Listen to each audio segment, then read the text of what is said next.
इतने web series और इतनी मतलब अश्लील सीरीज आ रही हैं, सब कुछ आ रहा है।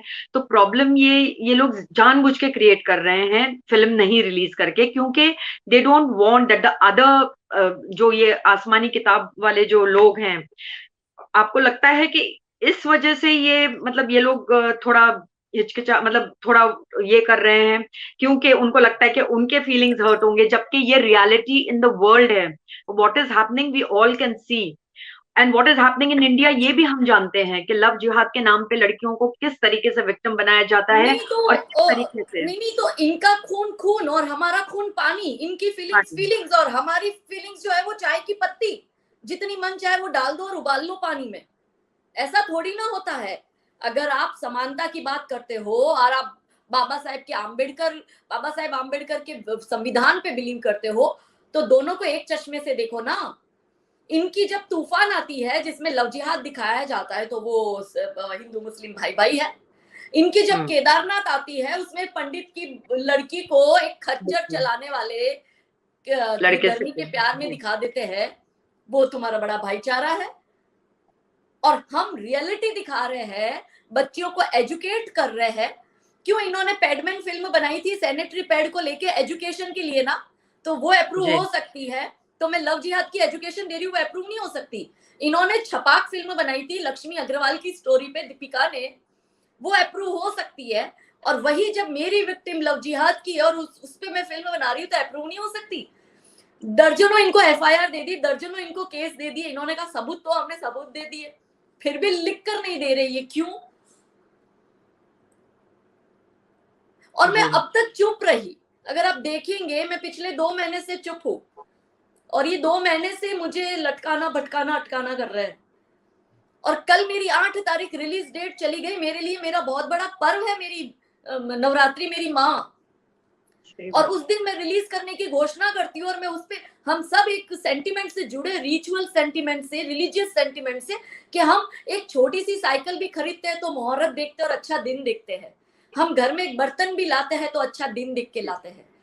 और जी। हम एक फिल्म, जो हमारा फर्स्ट प्रोजेक्ट है, इतना बड़ा दगा करा, अगर आपको रिलीज नहीं करनी थी, आप फर्स्ट स्क्रीनिंग में उसको रिजेक्ट कर देते। मेरा 2 महीना बर्बाद क्यों किया? कौन देगा इस 2 महीने का हिसाब? क्यों हमारे सेंटिमेंट्स हर्ट किए? क्यों हमसे कहा कि नवरात्रि पे करो रिलीज, हम तुम्हें दे देंगे? इतने बेवकूफ तो है नहीं हम लोग कि अपना टाइम बर्बाद करेंगे। जी, कहीं तो ना कहीं ये। अगर किसी बॉडी, गवर्नमेंट बॉडी पर, अगर हमारी सरकार ने भरोसा करके उन लोगों को बिठाया है कि ये लोग न्याय करेंगे, और ये लोग जब अन्याय करते हैं, तो बात ऊपर तक जानी चाहिए कि ये मानसिंह है, मंथन है परिवर्तन का, अभी और तमाशा होने दो। यहाँ कित्तों के भीतर छिपा है जिन्ना, ये और खुलासे होने दो, और मैं करूंगी ये खुलासे। I will not give up, never. I will expose them. This is not about my movie, this is या अबाउट की फ्यूचर की, जो फ्यूचर की जनरेशन है वो उसको देखे। क्या हमारी फ्यूचर की जनरेशन रईस जैसी पिक्चरें देखेगी जिसमें आप अब्दुल लतीफ जैसे आतंकवादी को शाहरुख खान का चोला चोला पहना के ग्लोरीफाई करते हो, और हमारे बच्चे तालियां मारते हैं और कहते हैं कि गुजरात की जो पुलिस है उसने गलत एनकाउंटर किया अब्दुल लतीफ का? क्या हमारे बच्चे संजू जैसी मूवी देखकर उस 1993 बम ब्लास्ट में आर्म एक्स में पकड़े जाने वाले और सजा काटने वाले के लिए तालियां पीटते हैं कि 500 प्रोस्टिट्यूट के साथ सोया और ड्रग्स किया और जेल भी रह के आया, वो तो हमारा हीरो है? सही ये बात है। हमारे बच्चों को ये सिखाना चाहते हैं। मैं नहीं होने दूंगी। मैं भारत के भविष्य को बर्बाद नहीं होने दूंगी जब तक मैं जिंदा हूं और जब तक मेरे मुंह में मेरी जुबान है। मैं चुपचाप नहीं बैठूंगी, और मैं इनको एक्सपोज करूंगी। जी, ये तो करना ही चाहिए एक्चुअली। मुझे बताइए कि जो सनातन धर्म है, इसका जो प्रचार आप कर रही हैं, तो ये युवा इस पे सही में कुछ असर हो रहा है कि ये बस पार्टीज एंड ये सब में ही लगे हुए हैं? लेकिन मुझे कभी कभी ऐसा लगता है कि जैसे बॉलीवुड में भी देखिए, अभी एक स्टार का बेटा पकड़ा गया with so much of drugs, and this is happening everywhere.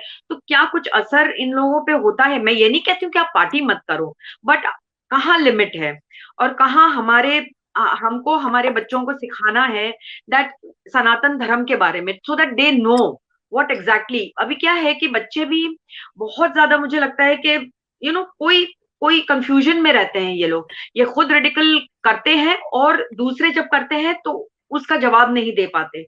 Why do you think this is happening to our अपने कंट्री में जो बच्चे हैं, जो युवा है, what is happening to them exactly? आप मुझे बताइए।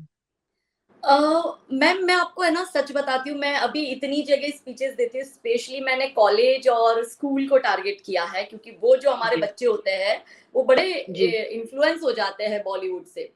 और जब मैं उनको स्पीच देती हूँ और जब जैसे ही मेरी खत्म होती है, वो मुझे आके गले लगते हैं और कहते हैं कि हमें इतने लोग आते हैं लेकिन आप जैसा समझाने वाला आज तक कोई नहीं आया। मैंने नब्ज जी पकड़ी है, मुझे पता है बच्चों को क्या पसंद है क्या नहीं पसंद है, बच्चों को कैसे ट्रीट करते, बच्चों को कैसे समझाते हैं। ये एक ब्लैंक स्लेट है। आप इस जी पे भारत माता की जय लिखेंगे तो वो भी छपेगा, और इस ब्लैंक स्लेट पे आप भारत तेरे टुकड़े होंगे इंशाल्लाह इंशाल्लाह लिखेंगे तो वो भी छपेगा। अगर आप भारत माता की जय है नहीं छापेंगे तो भारत तेरे टुकड़े होंगे छप जाएगा।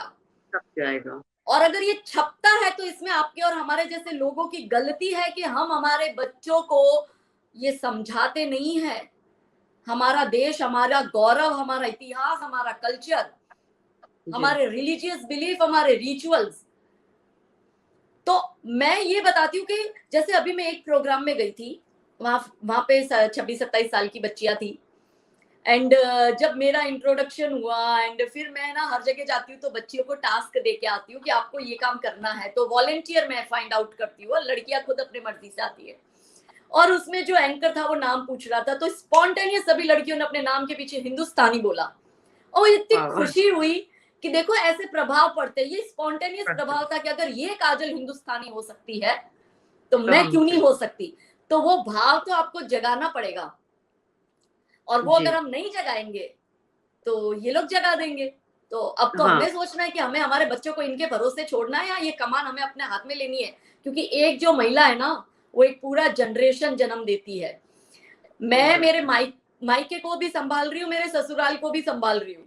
दोनों जगह मेक श्योर करूंगी कि भारत को प्यार करने वाले और धर्म को प्यार करने वाली जनरेशन पैदा हो। मेरे बेटे हैं वो भी मेरी तरह सोच रखते हैं, क्योंकि वो माँ तो मैं ही हूं ना, कल्चर तो मेरा दिया हुआ है। अब आगे जाके जी बहुएं आएगी तो वो चाहे कितनी ही फॉरवर्ड क्यों ना हो, लेकिन वो हमारे कल्चर में ढलेगी, वो मेक श्योर मैं करूंगी। क्योंकि मेरा बेटा जो है, मुझे इतना यकीन है कि किसी कम्युनिस्ट के साथ भी रिलेशनशिप में होगा तो उसको भी कट्टर बना के छोड़ेगा वो, क्योंकि ये जी संस्कार है मेरे, और मुझे भरोसा है और मुझे गर्व है अपने संस्कारों पे। तो एक जो या महिला है वो पूरी जनरेशन को लेके चलती है। तो जब तक महिलाएं जो है ये कमान हाथ में नहीं लेगी धर्म की और देश की, तब तक कुछ नहीं होने वाला है। इसलिए मैं महिलाओं को जागरूक करती हूँ और कहती हूँ कि प्लीज संभाल लो अपने धर्म को, अपने देश को, अपने समाज को। क्या सिर्फ एकता कपूर की सीरियल देखने से हो जाएगा? 4-4 5-5 अफेयर जहाँ दिखाते हैं, जहाँ पता नहीं और कितने पति वही दिखाते हैं, कितने लव एंगल और दिखाते हैं बहू गॉडलेस। के सास बहू के झगड़े और यही सब देखते हैं बस। हाँ यही सब मतलब दिखाते सास हैं जो जब है वो देखो जब। षड्यंत्र करती है, बहू अलग जी षड्यंत्र करती है, मतलब पता नहीं क्या जी चलता है। हमारी फैमिली में ऐसा नहीं है, हमारे घर में इतनी बहुएं आ गई, मैं खुद एक बहू हूँ। तो अब मैं अपने मेरी जो मदर इन लॉ है वो अभी मतलब कैंसर से पीड़ित है। तो जी मैं पढ़ी लिखी हूँ, आज के जमाने की हूँ, इतनी फॉरवर्ड हूँ, फिर भी जी मेरी मम्मी की पोटी और सूसू मैं साफ करती हूँ, उनको नहलाती हूँ। उनको कई बार पोटी अंदर हो जाती है क्योंकि उनकी सही उनकी बॉडी पूरी वो हो चुकी है। तो ये मेरे संस्कार है। सही बात है। सही बात है। तो ये तो महिलाओं के हाथ में है कि उन्हें क्या करना है। या women make the world, actually आपने सही कहा। और जो भी देख रहे हैं वो जरूर समझे कि औरत के हाथ में बहुत ताकत होती है, बहुत शक्तिशाली होते हैं हम। अगर हम चाहें तो क्या नहीं कर सकते। We can really make our kids grow up in such an environment where they can. ये नहीं कह रही हूँ कि बस सब कुछ बच्चे छोड़ दें, सब कुछ कर दें, बट वेयर राइट टाइम हो तो वो खड़े रहें, वो सामने आए, वो अपने अपने देश के लिए वो सामने खड़े हो जाएं। That is what we are actually. हम भी इतना जो बोल रहे हैं, प्रचार करते हैं सनातन धर्म के बारे में, is because of that only. अब मुझे एक बात आपसे पूछनी है, जैसे मैं हमेशा कहती हूँ अपने शो पे कि हमें ये हिंदू राष्ट्र बनाना है, and it is coming from my heart and soul that why not, जब सारी दुनिया में अपने अपने अपना आइडियोलॉजी को मान के और अपने कंट्री में अपना लॉ चलाते हैं, सब कुछ अपना चलाते हैं, तो हमारा देश कहाँ पर लैक कर रहा है और क्यों लैक कर रहा है इतना? क्यों हम ये डेमोक्रेटिक सोसाइटी में इतना फ्रीडम दे रहे हैं सबको कि that we are getting, we are getting, मतलब हम वॉक डाउन हो रहे हैं, क्यों? Why shouldn't we make it an Hindu Rashtra? I would ask you. देखिए परवीन जी, पता है सबसे बड़ी गलती क्या हो गई? गलती ये हो गई कि हमने, है ना, जब हम 1947 में आजाद हुए, तो उसके बाद हमने गलती ये कर दी कि हमने जो हमारी जो शिक्षा है वो हमने कंप्लीटली कम्युनिस्ट के भरोसे छोड़ दी। हमने जी जो हमारी जो मूवीज है बॉलीवुड की या वो सब, तो वो हमने जिहादियों के भरोसे छोड़ दिया। हमने जो हमारा जो भी हमारे कल्चर रिचुअल्स वो थे वो, और हमारा देश जो है वो नेहरू गांधी के भरोसे छोड़ दिया। और फिर क्या हुआ कि 47 से लेके 77 तक ये जो 5 टर्म्स रही, यानी 30 साल जो रहे, उसमें जो 5 हमारे शिक्षा मंत्री थे वो जो थे वो मुस्लिम्स थे। तो उन्होंने जो है पूरा एजुकेशन सिस्टम जो है वो डिस्ट्रॉय कर लिया हमारा, और हमें खुद को हिंदू कहने में डर लगने लगा, ऐसा माइंडसेट इन्होंने हमारा कर लिया। हमारे इतिहास में से हमारे महान क्रांतिकारियों के नाम मिटा दिए गए, हमारे महान राजा रजवाड़ों के नाम को खत्म कर दिया, जी महान क्षत्रियों के नाम को खत्म कर दिया, उन महान रानियों को जिन्होंने जौहर किया अपनी इज्जत बचाने के लिए, जो एक प्राउड था। आज हमारा हाथ थोड़ा सा रोटी बनाते हुए जल जाता है तो हमें चल कितनी जाता पीड़ा है। होती है। सही बात है। हजारों हमारी रानियों ने इतना बलिदान दिया, वो सब हटा दिया, और हमें जो है हमें सेक्युलर सेक्युलर बना, बोल बोल कर ऐसा बना दिया कि भारत अलग तो हुआ लेकिन भारत हिंदू राष्ट्र नहीं बन सका, लेकिन पाकिस्तान जो है वो मुस्लिम राष्ट्र बन गया।